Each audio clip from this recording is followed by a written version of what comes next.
माता तूने कही मम हित की हर बात, आज्ञा देवन गमन की व्यर्थ विकल है नाथ।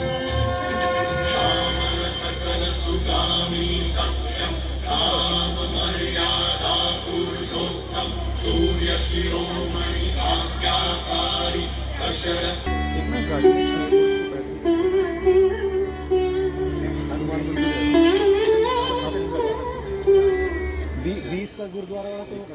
अभी तक जाग रही हो उर्मी?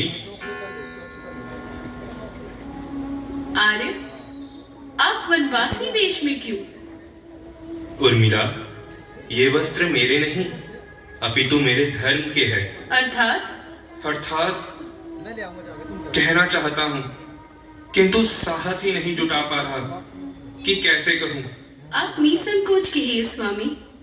उर्मी, तुम्हें स्मरण है जब हमारे दाम्पत्य जीवन का आरंभ हुआ था, तब परंपराओं के अनुसार पति अपनी पत्नी को उपहार देता है, परंतु मैंने उस दिन तुम्हें कोई उपहार नहीं दिया, अपितु एक वचन मांगा था, याद है?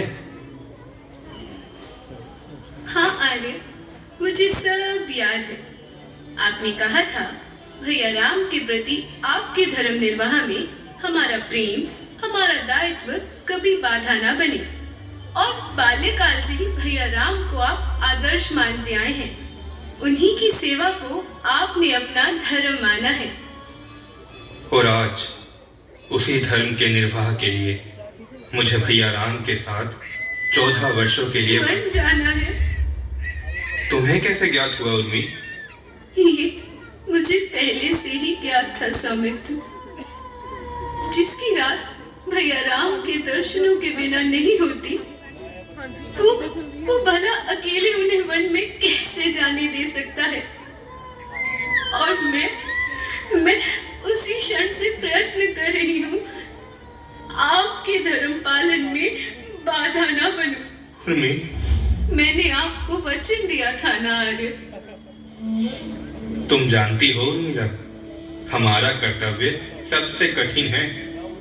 मुझे वन जाकर 14 वर्षों तक भैया राम की सेवा करनी है, और तुम्हें यहाँ रहकर माता कौशल्या की। माता कौशल्या की? हाँ उर्मी, जरा सोचो, जिस माता के पुत्र और वधू 14 वर्षों के लिए वन जा रहे हों, उस माता की मनोदशा कैसी होगी। इसीलिए माता कौशल्या को धैर्य देने का दायित्व मैं तुम्हें सौंपता हूँ उर्मिला, और आशा करता हूँ कि उनकी आंखों में एक भी आंसू तुम नहीं आने दोगी। ठीक है स्वामी, मैं पूरा प्रयास करूंगी कि माता कौशल्या का सहारा बन सकूं। मुझे क्षमा करना उर्मी, पति का कर्तव्य होता है कि वो अपनी पत्नी का जीवन सुख, शांति और प्रेम से भर दे, परंतु मैंने तुम्हारा जीवन कष्टों से भर दिया। नहीं स्वामी, जब भ्रातृ प्रेम की बात होगी, तब आपका ही नाम लिया जाएगा। आप भैया राम के लिए महलों का सुख छोड़कर वनों का कष्ट सहने जा रहे हैं, तो उस त्याग के सामने मेरा त्याग तो कुछ भी नहीं है। जब 14 वर्षों के बाद आप लौटेंगे, तो अपनी हंसती खेलती उर्मी को महलों में पाएंगे। इन्हीं महलों में पाएंगे सौमित्र, इन्हीं महलों में।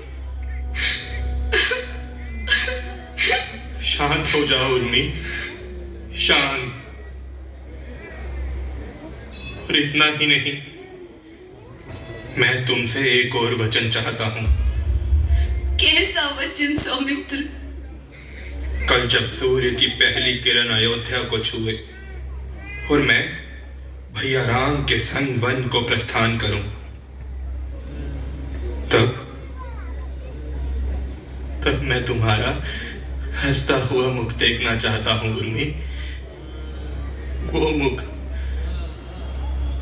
जो मेरे साहस की ढाल है, जो सौमित्र की शक्ति का स्रोत है। मुझे अपनी धर्म पत्नी का मुस्कुराता हुआ मुख चाहिए उर्मी, मुस्कुराता हुआ मुख चाहिए। मुझे वचन दो उर्मी, वचन दो, आर्य, मुझे वचन दो। यदि मेरी मुस्कान आपको बल देती है तो यही मुस्कान आपके साथ वन तक जाएगी। मैं नहीं रहूंगी, नहीं रहूंगी आर्य, नहीं रहूंगी। मुझे जाना होगा, नहीं, मुझे जाना होगा उर्मी, नहीं, मुझे जाना होगा। नहीं आर्य,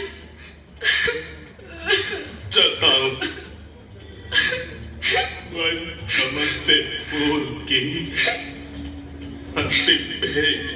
नहीं, रुक जाइए, मत जाइए आर्य, मत जाइए आर्य, रुक जाइए।